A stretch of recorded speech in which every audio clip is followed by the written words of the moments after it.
Let me start the hearing by saying this hearing should not be controversial. It really shouldn't be. This is something I think we all should want to restore the confidence in our election system. A week ago, when I gave notice to this hearing, there were more standing issues and court cases than there are today. But even though courts have handed down decisions and the Electoral College has awarded Joe Biden 306 electoral votes, a large percentage of the American public does not believe the November election results are legitimate. This is not a sustainable state of affairs in our democratic republic. There are many reasons for this high level of skepticism. It starts with today's climate of hyperpartisanship, which was only exacerbated by the persistent efforts to delegitimize the results of the 2016 election. The corrupt investigation and media coverage of the Russian collusion hoax reduced faith in our institutions, and the ongoing suppression and censorship of conservative perspective by biased media and social media adds fuel to the flames.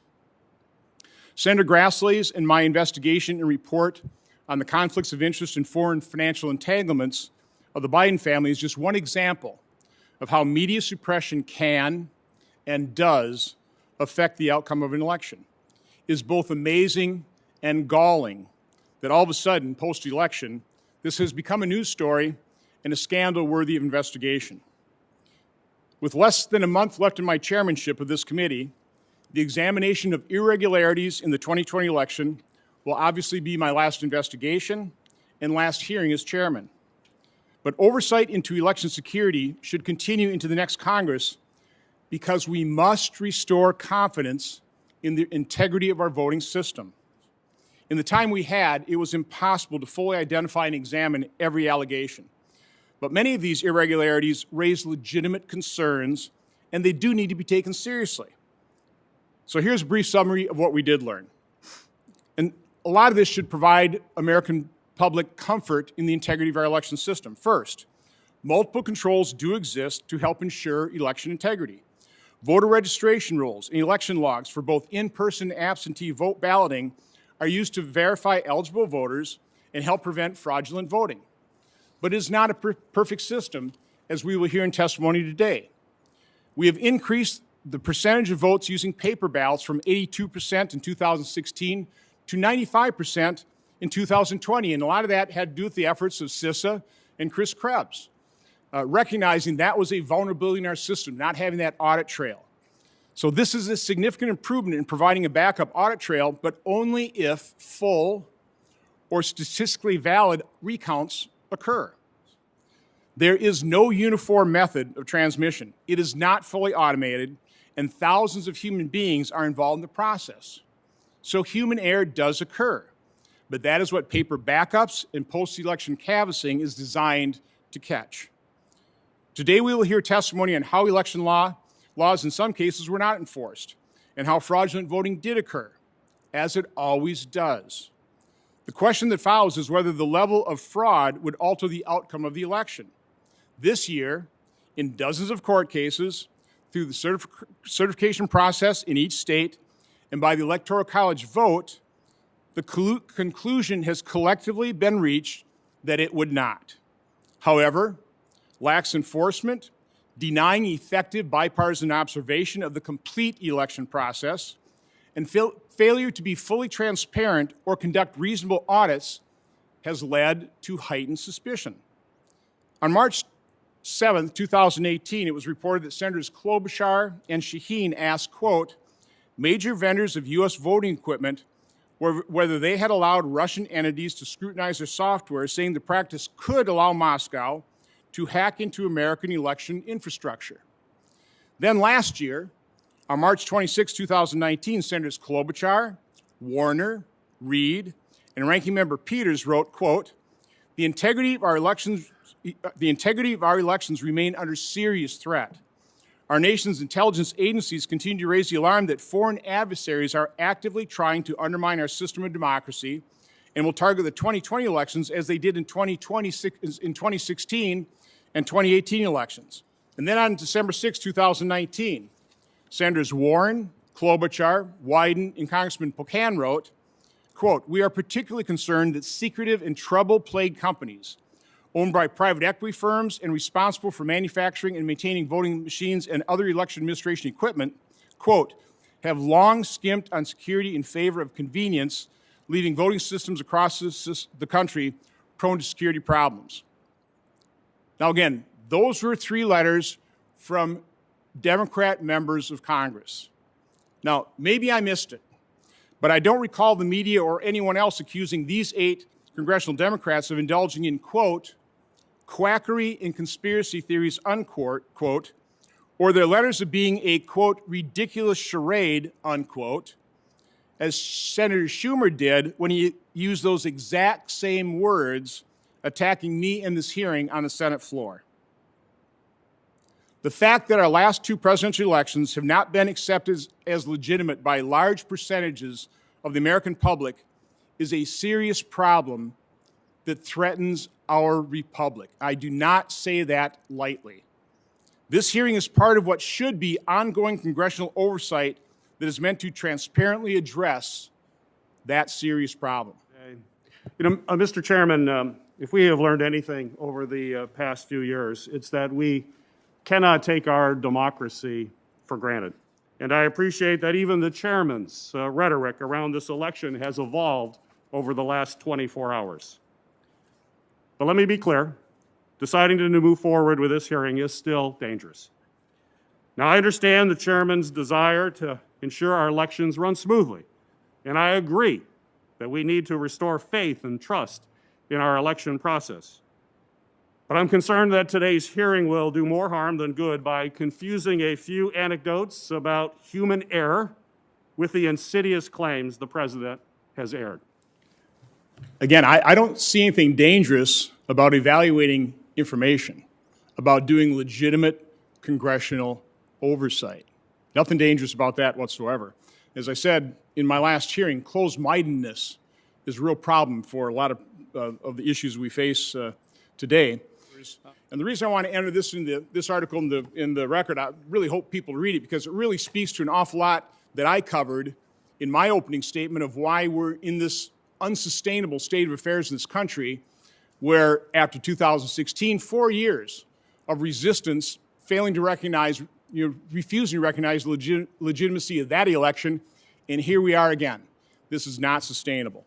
Over a century ago, the Supreme Court of the United States wrote this: "The right to vote is a fundamental political right, preservative of all rights." And over our 231 years as a constitutional democracy, the story of our American experiment is in no small part a story of expansion and inclusion. Voter fraud drives honest citizens out of the democratic process and breeds distrust of our form of government. So how do we achieve honesty and integrity in elections? It's a challenge for the reason the chairman suggested: decentralization. We have national elections, but we do not have a nationalized election with one set of rules. As we'll be exploring in this hearing, the presidential election 2020, with its unprecedented feature of the use of mail-in ballots, has given rise to a number of questions that deserve to be answered. The 2020 general election has underscored the vital importance of comprehensive oversight of voting technology and the companies who manufacture these systems. That oversight is an overlapping process of voluntary vote federal standards, state certification or approval, and local logic and accuracy testing prior to each election. Let me be clear.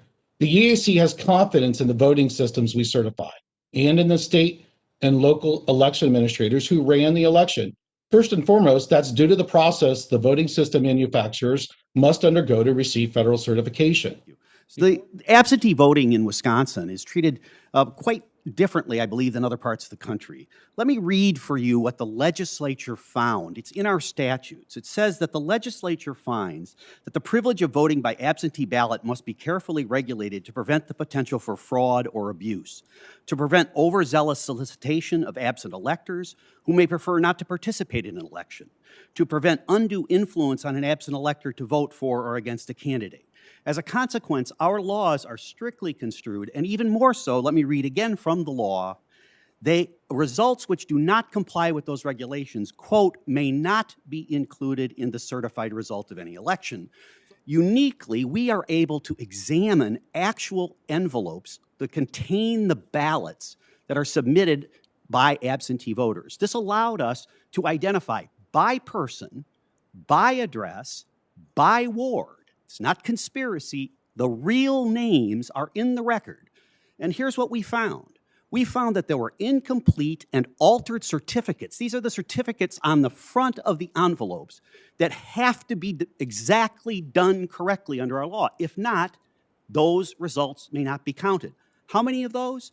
More than 3,000 of those identified by person were nonetheless counted, even though they are clearly invalid under the law.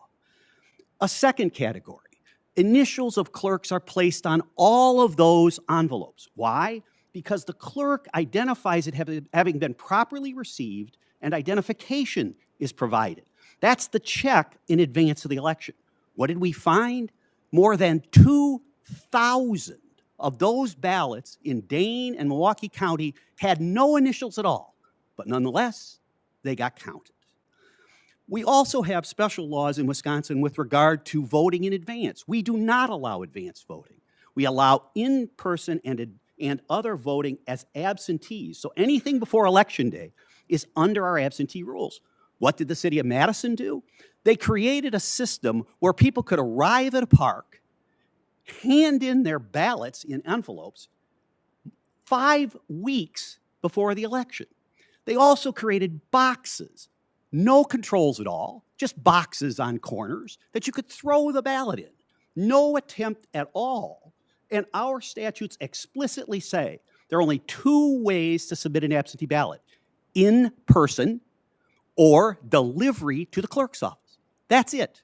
Nothing else is allowed.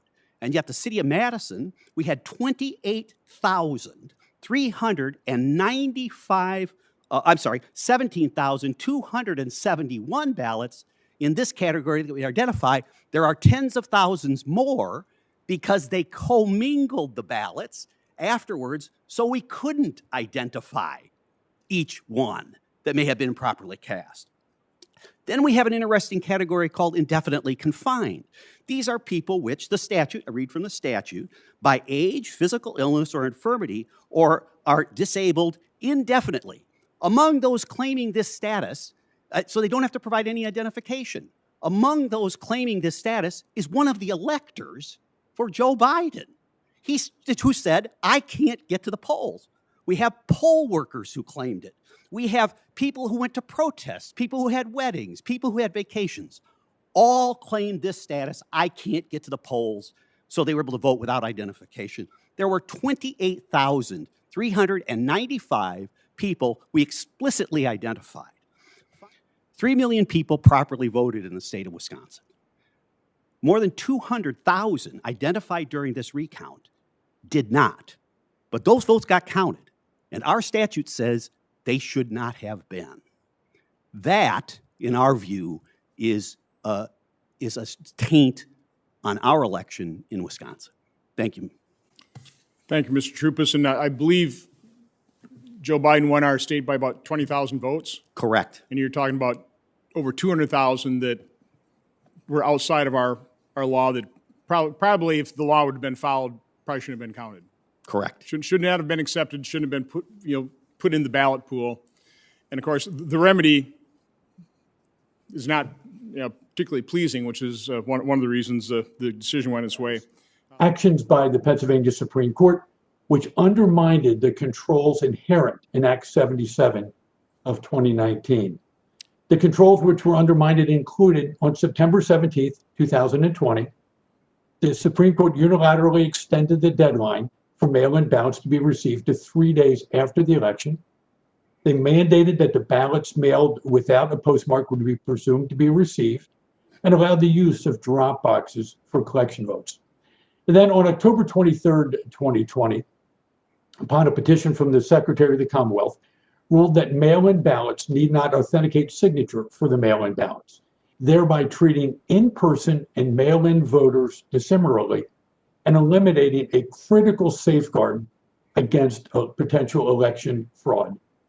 Candidly, without knowing the answer to these questions, and due to the magnitude of the potential discrepancies and closeness to the elections, the results of the 2020 presidential election in Pennsylvania would just be completely difficult, if not impossible, to determine with conclusiveness.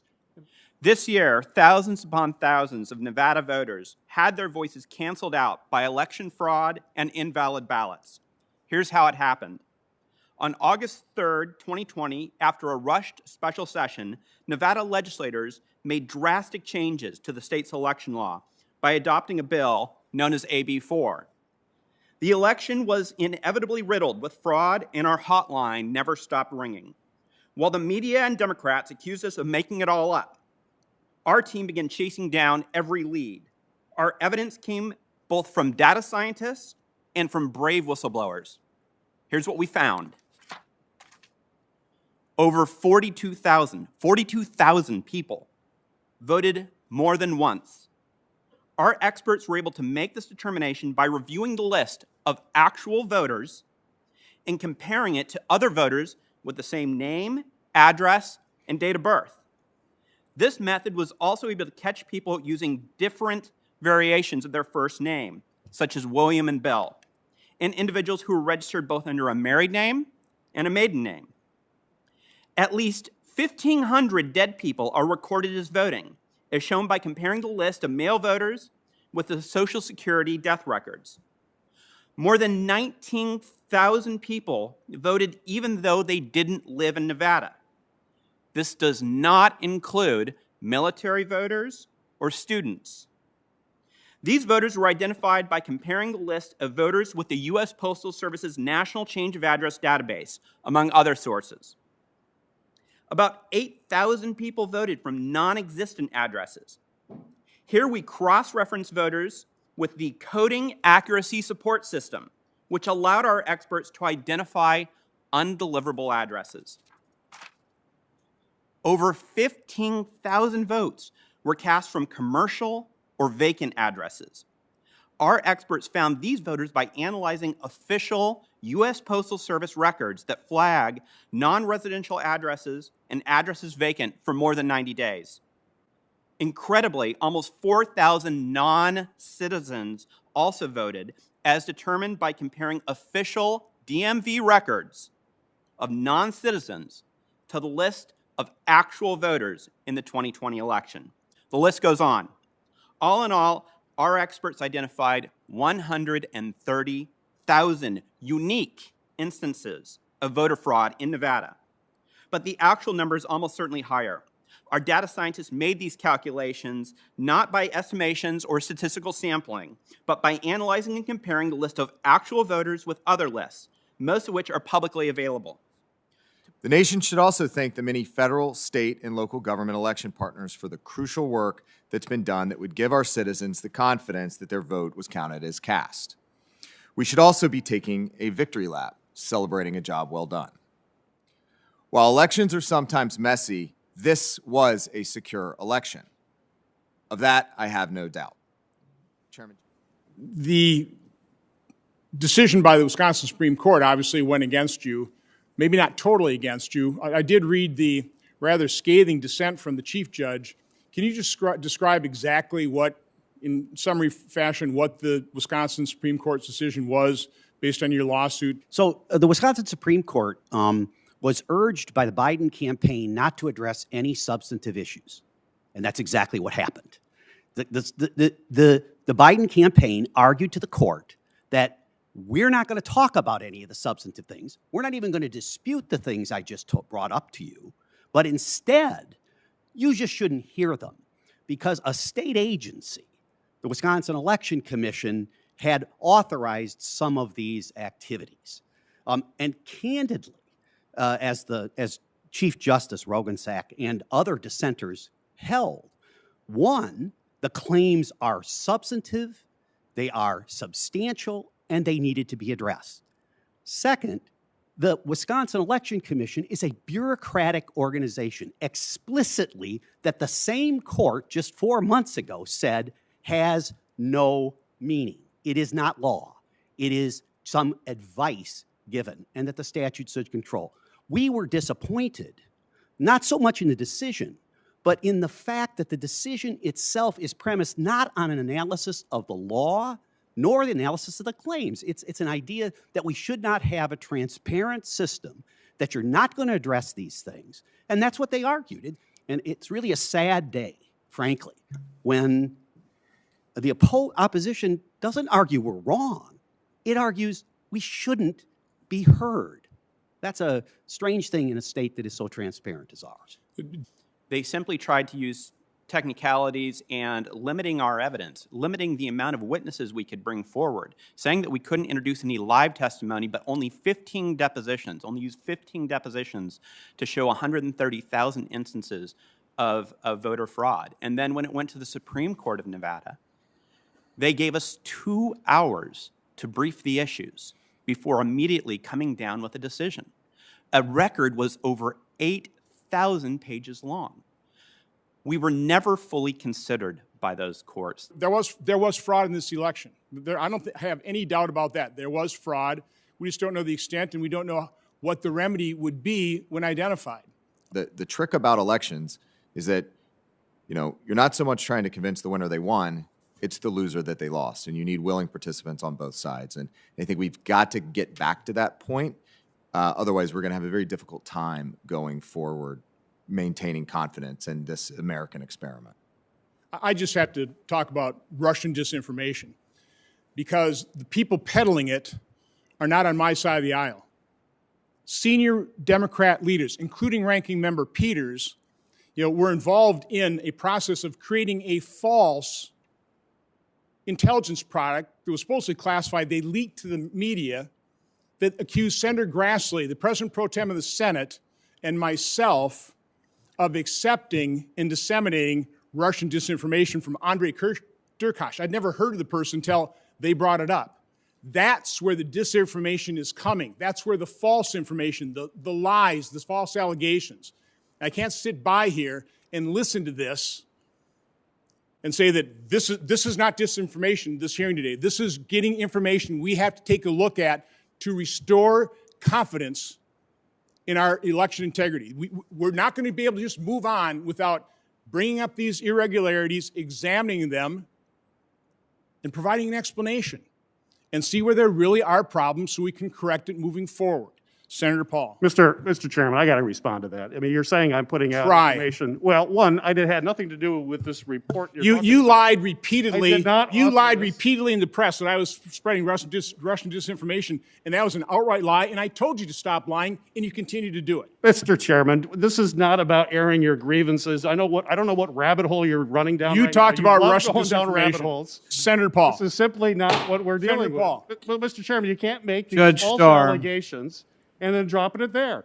That is why this Senator committee Paul. needs to return back Judge to its Starr, Senator Paul. partisan things. This is terrible what you're doing to this committee and all the great work that you talked about. It is what you have done to this committee. It is not the falsely case. accusing the chairman of spreading disinformation. Nothing could have been further from the truth, and you're spouting it again, which is why I had to respond. Come Senator on. Paul. Mr. Chairman. Judge Starr. This is outrageous. This is outrageous. Judge Starr, it's been alleged that 60 courts have refused to hear these cases. Therefore, there was no fraud in the election. When you see the 60 court cases rejected, do you think that's a conclusion by our court system that there is no fraud, or do you think that the court cases were primarily rejected for procedural reasons?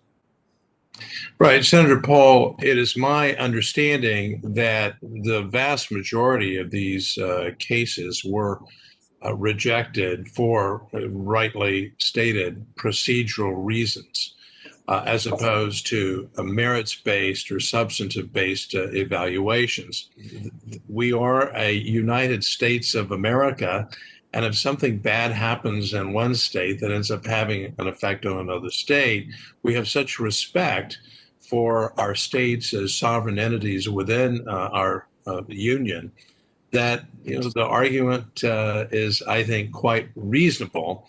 And I think others think it's quite reasonable that at least the matter should have been heard. I think courts have historically been reticent to get involved in elections and to look at fraud. But moving forward, we've got to change the rules or reevaluate our state rules in order that this doesn't happen again. But we can't just say it didn't happen. We can't just say, oh, 4,000 people voted in Nevada that were non-citizens, and we're just going to ignore it. We're going to sweep it under the rug and say, oh, the courts have decided the facts. The courts have not decided the facts. The courts never looked at the facts. The courts don't like elections, and so they stayed out of it by finding an excuse, standing or otherwise, to stay out of it. But the fraud happened. The election in many ways was stolen, and the only way it'll be fixed is by, in the future, reinforcing the laws. We watched what happened in 2016 and what the American people thought and saw, and so we engaged with hearings, we looked at the issues, and determined, do things need to change? Much of the work that's gone on the last several years to be able to get paper ballots into states happened because this Congress engaged on an issue where we saw an obvious problem. And so we distributed federal dollars, assistance, and a constant drumbeat to say these states have got to fix the areas where they don't have paper ballots and we have the potential for problems. That was the question. Is there a potential for a problem? The answer was yes, there's a potential, and we ought to fix that. Now, amazingly, after this election, all kinds of issues have come up and said there are potentials for problem, and everyone seems to be saying, move on. The only reason I can think that that would be different was because the election outcome seemed to be different. And one side is now saying, let's just move on and ignore this. Once a good hard look at these cases is examined, an honest look, if we do that, there should be charges brought. I firmly believe that this Protect 2020 effort, working with our partners in the federal government, whether it was in the intelligence community or the Department of Defense, was the single best representation of a unified government effort. Everybody got it. There were no turf wars. There was no parochialism. Everybody was on the same page. So we were defending democracy. We're going to have to move past this somehow. You know, I've said before that democracy, yeah, we survived this, I think. It was strong enough to survive, but democracy in general is fragile. It requires commitment, follow through on both sides. I value the paper backups, I value the controls, but they're only as good as they're actually used, and they only provide confidence to the extent that it's a transparent process. So the very sad fact is that we were denied access to almost anything meaningful that would allow us to verify. Can you be specific? Absolutely, Senator. Let's talk about the paper backups on the electronic machines. We were denied any access to those except for from one machine in the entire state of Nevada. We were denied that access. That I wish I could have quoted Mr. Krebs when we were fighting our discovery fights at the in Nevada, saying how important it was to get access to these. We brought forensic experts all the way to Nevada, people that could have discovered this information, people that could have told us what happened with these machines, and we weren't allowed near them. We weren't allowed any forensic audit of it. Nothing that could have given us any transparency, because transparency is not political. That's what we've talked about here. That's what we were denied in Nevada. You got to pick one. It's either open source and we exactly know the way that these machines are counting the votes, or you have to go back to a verifiable system to make sure that the results that are being reported are the results that we get from actual voters, because that is where democracy breaks down. That is really the fear that we have of losing democracy, is when it's not the people's votes that are being counted, but fraud that's being counted. And we can't just pretend that the emperor has any clothes if he doesn't. We can't pretend that we have a clean election when there's evidence to the contrary. And the way that we get that is through transparency. And we were denied that in Nevada at every single turn. This system is, we only have confidence in it if it's completely transparent and somebody who's challenging results has access to the information. The paper ballot backup can have their forensic experts take a look at the computer systems, and that wasn't afforded. I'm just asking, does that concern you? I think that there are multiple controls in place throughout the system. If there is a legal mechanism at the back end that allows for independent third-party auditing. But that's the problem. The legal system didn't allow for the transparency. Okay, you can talk about all these controls up front, but then in the end, where there are affidavits signed and people are making charges, when you can't obtain the evidence to actually try it in court, and your evidence is denied in court, do you understand how that frustrates people? And that's, again, that's the problem. That's why there's suspicions, because this was not, in so many cases that we've heard about, a transparent process. But with that, And everyone is hearing these anecdotes and they're saying, well, aren't there control mechanisms in place? And so the issue with decentralization is you will continue to have these varieties and vagaries unless and until there is some enormous reforms in state government. I think it would absolutely go miles to make sure that people were confident in the results of the election if we put in simple methods to make sure that the people who vote are who they purport to be, that one person only gets one vote, that the way that the ballots are counted leads to an accurate total. These things shouldn't be partisan. These things should be exactly what we do to protect our republic and make it so that people know that the results are accurate. When we pose these matters to courts, we expect them to address them. When they don't, it undermines the integrity of our system. That's what's going on here. The frustration that you hear, even in good Democrat circles, is if the courts don't address these, who's going to? Aren't they the ultimate arbiters? If you don't do this inquiry, there really isn't going to be any analysis, and there isn't going to be an opportunity to get the very integrity that we all want. I mean, as I said, as a former judge, this is a serious matter to me, and no one suggested at any point in the process that the allegations in Wisconsin are anything but serious and substantive and documented. And yet a court takes the Biden line and says, we're just not going to talk about it. That's just wrong, and that's the reason, one of the reasons, people don't trust this outcome. you have to have the information. This is not a dangerous hearing. This is an incredibly important and crucial hearing. Yes, sir. So, you know, when you come into federal office, you pledge the oath to uphold and defend the Constitution from threats, foreign and domestic, and that's what we did. The focus of the statement, the joint statement, was security. It was secure. I think terms have been conflated here.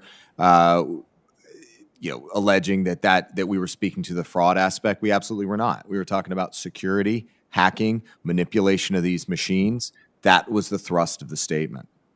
These are normal folks living normal lives who firmly believe that they have been disenfranchised. And to listen to the mainstream press and quite a few voices in this building tell them after 4 years of nonstop Russia hoax, it was a hoax.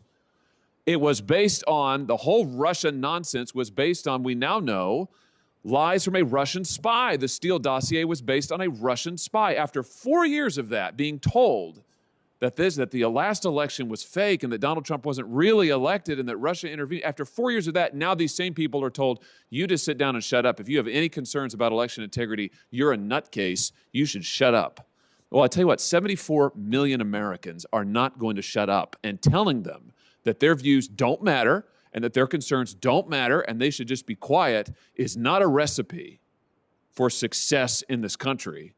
It's not a recipe for the unity that I hear now the other side is suddenly so interested in after years of trying to delegitimize President Donald Trump. So suffice it to say, I'm not too keen on lectures about how Missourians and others who voted for President Trump and now have some concerns about fraud, about integrity, about compliance with the law, should just be quiet and that they are somehow not patriotic if they raise these questions. I mean, it's absolutely unbelievable. We're now talking about the unprecedented use of mail-in ballots. And their concern and their warning of former President Carter and Secretary of State Baker is that this is a mechanism or a platform for fraud and abuse. Be careful about it. Have safeguards in place. And I think that's at the bottom what some of these concerns are. How did dead people vote, accepting that allegation from Nevada? It is because of inadequate safeguards. The dead person didn't walk into the ballot, into the voting booth and vote. Someone voted for him or her. We have to have those safeguards in place. And that's what the commission was saying and issuing that fervent warning that it may get worse in a deeply divided country. So many states have best practices. We heard from Senator Portman about Ohio. Other states have these safeguards in place. Let's put safeguards in place, but one of them is let's eliminate practices that are so prone to fraud and abuse. I like to think of this hearing as a demonstration that freedom to obtain and distribute information to the public. There's nothing dangerous about that. It is essential to our freedom. It's essential to our country, to our democratic republic, and is essential if we're going to restore confidence in this election system we have. We have to do this. We can't ignore the problem. The first step in solving any problem is admitting you have one and then dealing with it honestly, gathering the information. This hearing, as all my hearings have been a problem-solving process, first gathering the information. That's what we're trying to do here today. At some point in time, we have to say, enough's enough. It's time to turn the page, and let's get about our nation's work. I would say the main thing of this hearing is the fact that we need to have confidence in the integrity of our election. And we have to recognize the reality that right now, and quite honestly for the last 4 years, that hasn't existed. 2016, illegitimate result, resistant. You remember the famous tweet by Mark Zaid. I can't remember it off the top of my head, but something like, coup's begun, impeachment will follow. That's what we've been living with 4 years. Different election, different result, different side. And the reality is people have concerns. And I would pray that all those sacrifices made by the millions upon millions of people who served in our military to support and defend the Constitution of the United States against enemies, foreign and domestic, would be upheld as well on our shores, so we can ensure the same type of election integrity that we're asking for with transparent, fair, and accurate results can be assured within the United States. We know 44 of the states apparently went off without a hitch, so we have 6 states that we're dealing with. That's a pretty good track record, but unfortunately, when you consider the fact that the 4 of the states were that razor-thin margin close, the results of the election could have been in question. I concur, Senator, that most of the results have already been looked at from a challenge from a legal perspective, so it's probably a moot point for the current election, but I pray that the Senate will take up this battle standard and say we need to really reaffirm to make sure that the people have the faith and confidence in our election systems. I try to live by a triangle of faith. The faith is to believe is to have faith, and to have faith is to have trust. Whenever that trust triangle is broken, we will have difficulties and discord will follow. And I pray to God that every person listening to this testimony hears your words and says, let's have a peaceful resolution of all of these concerns that we have so we can get on with business as usual. That people need to be treated with respect. I understand as an election administrator that often we are doing our job and we don't believe anybody needs to be watching the process. But some of the reports, it gets back to sort of the way we treat each other in this country, and if a poll watcher is observing the process, they have a right to be there. They observe the process. They need to be respectful of the election official.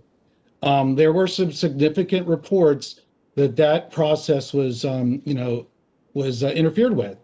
Former Director Krebs, again, I appreciate your service to the country. I appreciate what you accomplished. I mean, as you know, I've acknowledged that repeatedly. I mean, I think the fact that we've gone from 82 to 95% paper backup, that's all great stuff. And I certainly appreciate you coming here and testifying today. So I'll let you, with any closing comments, go ahead. Thank you, Chairman Johnson. I'm going to keep this short because I think this is a historic hearing for me. This may be the longest hearing that I've had in this chamber. So I will try to wrap this one up quickly. We cannot ignore voter fraud away. We can't just wish it away. Unfortunately, that's what the media these past weeks has been trying to do. In the most biased reporting I think I've ever seen, where even in headlines, they try to claim that the evidence I've seen with my own eyes is somehow not there. We can't wish it away.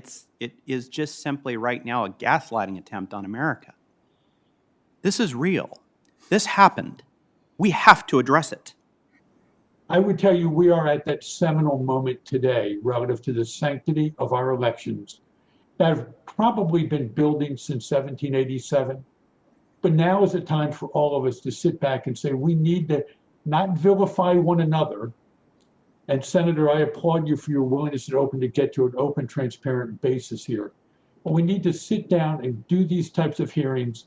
As much as the Band-Aid being pulled off may be painful, we need to expose these concerns so that people, the 150 million people who voted, can once again feel with confidence that the election process works and their vote matters. I'm honored to represent the president.